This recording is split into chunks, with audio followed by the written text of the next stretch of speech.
Hello friends, welcome to the MPS academy. I hope आप सभी अच्छे होंगे, पढ़ाई कर रहे होंगे, घर पे सेफ होंगे।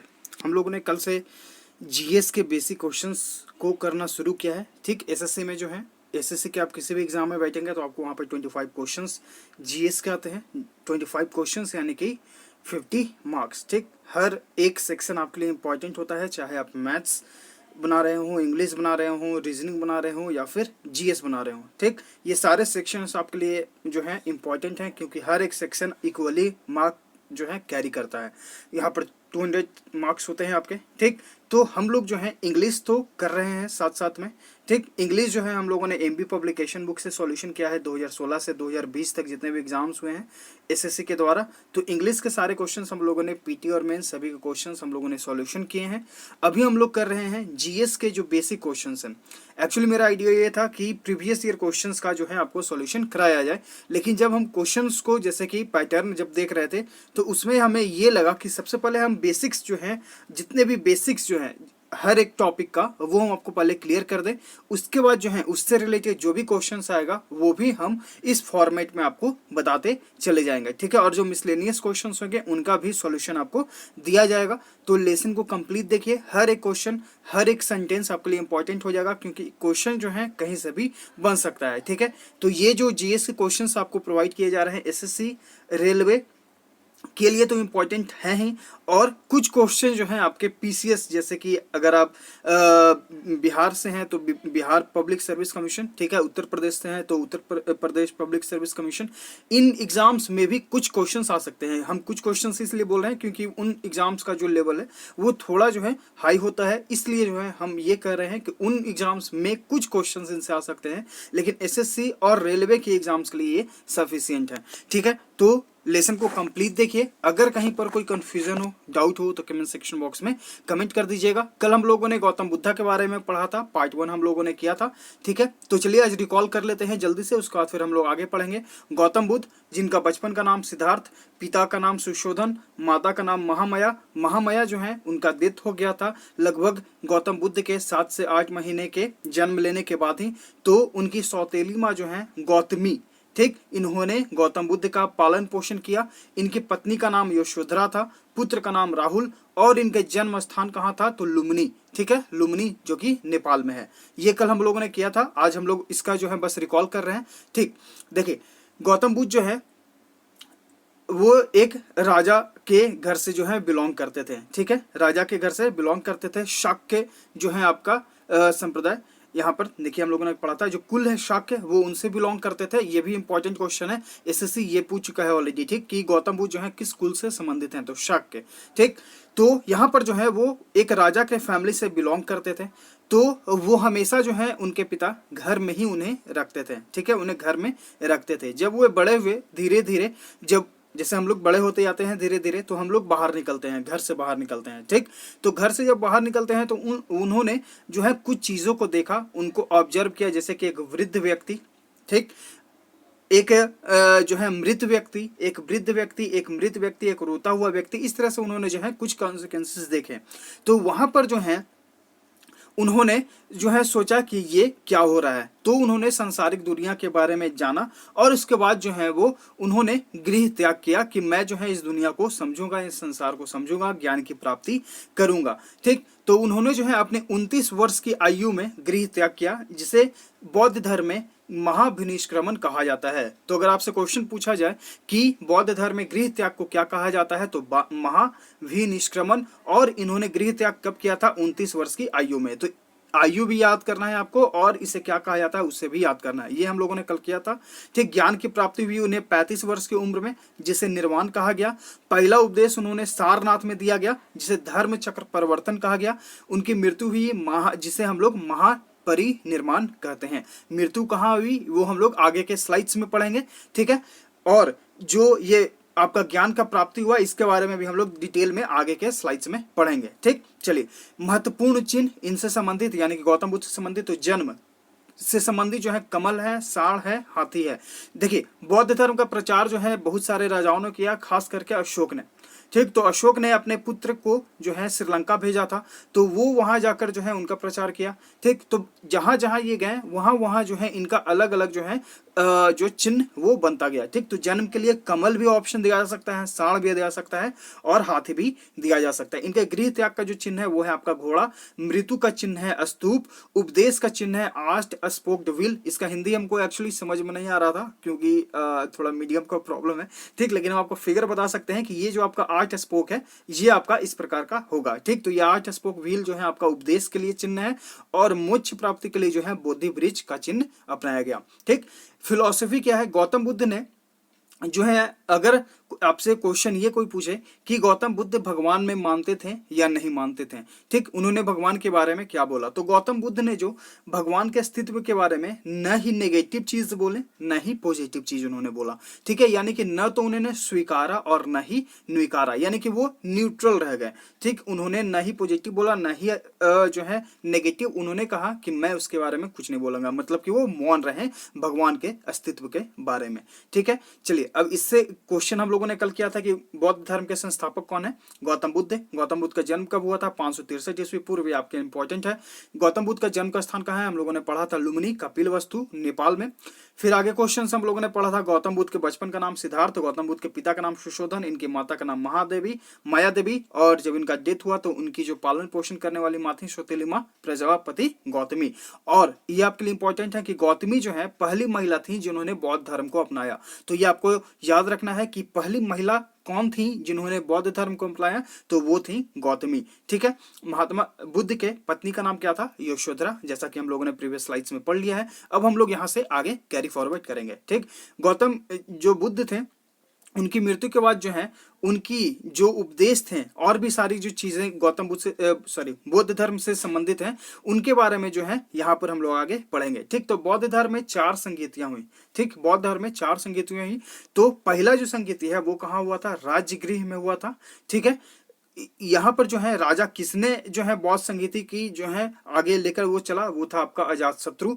चेयरमैन उस समय कौन थे, महाकश्यप, यानी कि अजातशत्रु राजा था। क्वेश्चन आपको यहाँ पर कंफ्यूज ये कर सकता है कि उस समय जो है राजा और चेयरमैन कौन थे।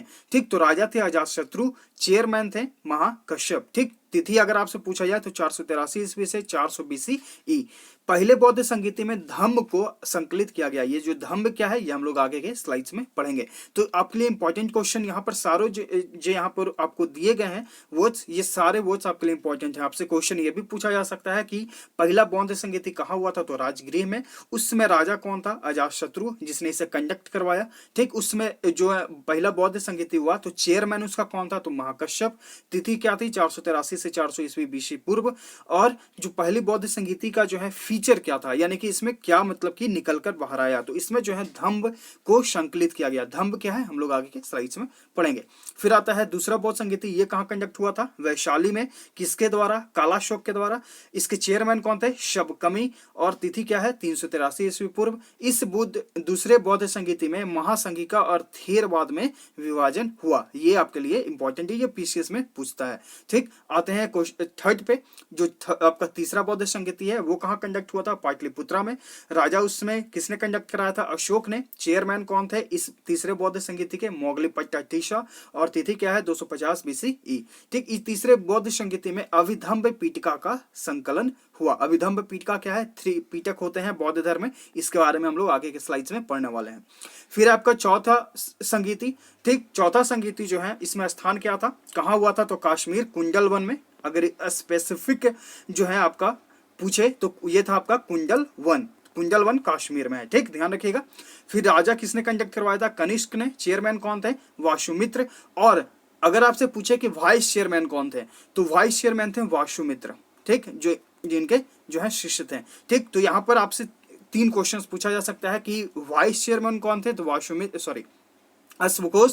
चेयरमैन कौन थे, वासुमित्र। राजा कौन थे, कनिष्क, जिन्होंने चौथे बौद्ध संगीति को कंडक्ट कराया था, कनिष्क। ठीक, कहाँ हुआ था, कश्मीर में। तिथि क्या थी, तो 72 AD। इस चौथे बौद्ध संगीति में महायान और हीनयान में विभाजन हुआ। 2 सेक्ट हैं।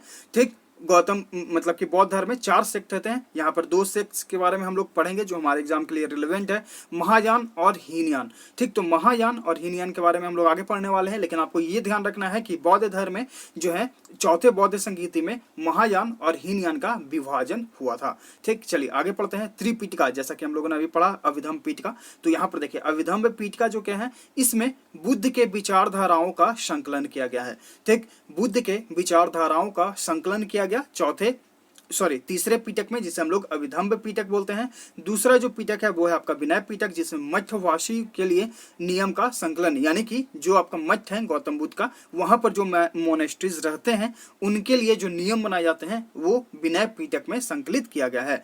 और जो पहला पिटक है शुद्ध पिटक, इसमें बुद्ध के द्वारा दिए गए शिक्षा या उपदेश का संकलन है। ठीक, तो ये सारे आपके लिए इंपॉर्टेंट है। शुद्ध पिटक यानी कि बुद्ध के द्वारा शिक्षा उपदेश जो दिया गया उसका संकलन, विनय पिटक में जो उनके फॉलोअर हैं में जो रहते हैं मोनेस्ट्री, उनके लिए जो नियम बनाए जाते हैं उनका संकलन, अभिधम्म पिटक में बुद्ध के विचारधाराओं का संकलन। ठीक, अब यहाँ पर हम लोगों ने पढ़ा कि जो चौथा बौद्ध संगीति था, ठीक, उसमें जो है 2 सेक्ट में विभाजन हो गया, हीनयान और महायान में। तो हीनयान के बारे में जानते हैं। हीनयान बौद्ध धर्म के मुख्य विचारधाराओं को इन्होंने अपनाया, यानी कि ये जो है कंजर्वेटिव टाइप के लोग थे, यानी कि इन्होंने जो है जो पुराने नियम हैं उन्होंने इसे पुराने नियम को ही अपनाया, यानी कि हीनयान। इन्होंने बुद्ध के मूर्ति पूजा को अस्वीकार किया। जैसे कि हम जानते हैं कि बौद्ध गया में जो बोध गया है, ठीक, गया में वहां पर एक गौतम बुद्ध की मूर्ति है, तो वो क्या है आपका मंदिर है। तो यहाँ पर आपसे बोला जा रहा है कि हीनयान ने मूर्ति पूजा को अस्वीकार किया है, यानी कि अगर आपसे पूछे कि हीनयान जो है क्या समर्थक था, मंदिर का था या नहीं था, तो नहीं था। ठीक है, क्योंकि ये मूर्ति पूजा को अस्वीकार करने वाला सेक्ट था। ठीक है, क्योंकि इसने गौतम बुद्ध के मुख्य विचारधाराओं को अपनाया। गौतम बुद्ध कभी नहीं उन्होंने बोला था कि मुझे जो है आप भगवान के रूप में पूजें। उनका कहना था कि आप सभी जो है बौद्ध बन सकते हैं, बस उनके कुछ जो है नियम थे, अगर आप उसको फॉलो करेंगे तो आप भी बुद्ध बन सकते हैं। तो उन्होंने कभी भी ये नहीं बोला कि आप मेरी पूजा करें। ठीक, तो इसलिए बोला जाता है कि हीनयान जो थे उनके मुख्य विचारधारक में से थे। ठीक, फिर आते हैं महायान। महायान ने बुद्ध के मूर्ति पूजा को स्वीकारा। तो जो बोध गया में जो गौतम बुद्ध का जो मंदिर है वो महायान सेक्ट से है, यानी कि महायान जो है वो मूर्ति पूजा को उन्होंने स्वीकार किया। मंदिर देखे बोध गया, और ये जो है ज्यादातर कहाँ फैला, तो चीन, मंगोलिया, तिब्बत, जापान, कोरिया। ठीक है, चलिए, तो हीनयान और महायान में अंतर आपको स्पष्ट हुआ। फिर आगे है कि इन्होंने जो है साधारण भाषा को अपनाया, यानी कि जो लोग समझ सकें आसानी से, उन्होंने इस भाषा को अपनाया, यानी कि पाली भाषा को। ठीक, जाति प्रथा के इन्होंने विरोध किया। ठीक है, जो बौद्ध धर्म है इसका जो शुरुआत होने का जो सबसे बड़ा कारण ये है कि पहले जो है नियम कानून बहुत ही स्ट्रिक्ट हुआ करते थे। ठीक है, तो नियम कानून बहुत ही स्ट्रिक्ट हुआ करते थे। कुछ जाति के लोग कुछ मंदिर में या फिर इस चीज को नहीं कर सकते थे। ठीक, तो लोग इन सारी चीजों से परेशान हो गए थे, और गौतम बुद्ध ने इन सारी चीजों को खारिज किया था। इट मीन्स कि उन्होंने उसका विरोध किया था, इसलिए जो लोग हैं वो बुद्धा को जो है फॉलोअर मानने लगे थे। ठीक है, इनका जो व्यक्तित्व था बहुत ही साधारण था, एकदम साधारण वेशभूषा में रहते थे। ठीक है, विश्वविद्यालय जो इनसे संबंधित है मतलब कि बुद्ध धर्म से, वो है आपका नालंदा और विक्रमशिला। ठीक, इनके जो संरक्षित करने वाले जो राजा थे वो थे अशोक, कनिष्क, मियंडर। ठीक, मियंडर को ही हम लोग मिलिंद पनाहो बोलते हैं, इनके द्वारा संरक्षित किया गया। अब चलिए हम इनसे संबंधित क्वेश्चंस को करते हैं। किसे लाइट ऑफ एशिया के नाम से जाना जाता है? महात्मा बुद्ध। गौतम बुद्ध कितने वर्ष की आयु में? 29 वर्ष की आयु में। ठीक, सिद्धार्थ के गृह त्याग की घटना को महाविनिष्क्रमण कहा जाता है। अपना प्रथम गुरु किसने बनाया, किसको बनाया था? ठीक है, तो अलार कलाम को इन्होंने अपना पहला गुरु बनाया था 35 वर्ष की उम्र में। ठीक है, उन्होंने फल्गु नदी के तट पर, यह आपसे क्वेश्चन इंपॉर्टेंट है कि किस नदी के तट पर जो है उन्होंने जो है शिक्षा प्राप्त की थी, तो वो था आपका फल्गु नदी, निरंजना नदी, पीपल ब्रिज के नीचे 35 वर्ष की उम्र में। यानी कि 29 साल में उन्होंने गृह त्याग किया और 35 वर्ष में उन्होंने अटेनमेंट प्राप्त किया। ठीक, यानी कि 6 साल उन्हें लगा, 6 साल। ठीक, ज्ञान प्राप्ति के बाद सिद्धार्थ को क्या कहा गया, ये हम लोगों ने पढ़ा था प्रीवियस स्लाइड्स में, बुद्ध उन्हें कहा गया। सिद्धार्थ का गोत्र क्या था? गौतम। गौतम बुद्ध को किस रात्रि के दिन ज्ञान की प्राप्ति हुई? वैशाखी पूर्णिमा। तो ये हम लोग देखते भी हैं कि वैशाख पूर्णिमा को जो है ऑफिशियल छुट्टी भी रहता है आपका। गौतम बुद्ध ने अपना पहला उपदेश कहाँ दिया था? तो सारनाथ में दिया था। ठीक, गौतम बुद्ध के त्रिरत्न कौन कौन से हैं? तो बुद्ध, धर्म और संघ। क्वेश्चन नंबर 11 है कि जिस स्थान पर बुद्ध ने ज्ञान की प्राप्ति की वह स्थान क्या कहलाया? वो बौद्ध गया था। महात्मा बुद्ध की मृत्यु कब हुई थी? तो 483 ईस्वी पूर्व में कुशीनगर। अच्छा, ये स्लाइड हम आपको देना भूल गए हैं क्योंकि धम्म और कुशीनगर यानी कि जो मृत्यु वाला था स्लाइड, ये शायद हम ऐड करना भूल गए। ठीक, तो ये आपको आगे के लेसन में मिल जाएगा। तो यहाँ पर जो है मृत्यु कब हुआ था? 483 ईस्वी पूर्व और कुशीनगर में, उत्तर प्रदेश। महात्मा बुद्ध की मृत्यु की घटना को बौद्ध धर्म में क्या कहा गया था? महापरिनिर्वाण।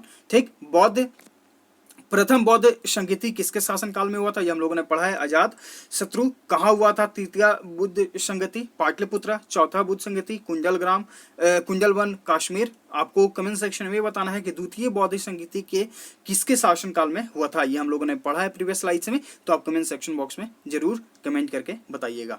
ठीक है, तो यह है बौद्ध धर्म से इंपॉर्टेंट कुछ फैक्ट्स और उनसे संबंधित क्वेश्चंस। आगे भी जो है आपको प्रीवियस जितने भी बौद्ध धर्म से क्वेश्चंस पूछे गए हैं वो आपको आगे के लिए लेसन्स में प्रोवाइड किया जाएगा। फिर हम लोग पढ़ेंगे जैन धर्म के बारे में।